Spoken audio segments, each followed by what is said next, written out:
Imbes na shabu, Valium ang tinutulak ng 5 suspect na nadakip sa Laguna at kabilang daw sa kanilang mga parokyano, mga estudyante.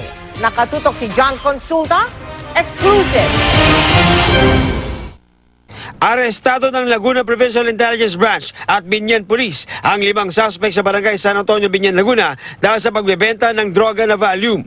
Ayon sa Binyan Police, dahil sa pinagti na kampanya kontra shabu, lumipat na sa ibang iligal na droga ang mga kawatan.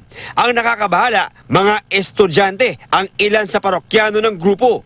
Ang kaliniwan na nabebentahan dito, mga kabataan din, 18 years old and above.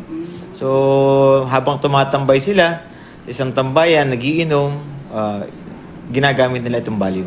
Gumamit daw ang mga suspect ng peking reseta para makabili sa drugstore ng Valium na ibinebenta naman nila ng tingi-tingi sa kanilang mga suki. Di na itinanggi ng mga suspect ang krimen. Parang bago lang po yata yung napagbigyan ko. Parang bagong pasok lang. Ganun. Kaya po hindi niya nahalata na peke yung reseta. Pagkakatapos ko magdota, matatapos ko ako magdota 1 a.m. Hindi na po ako aantokin noon. Ngayon po, wag nakakainom po ako ng Valium.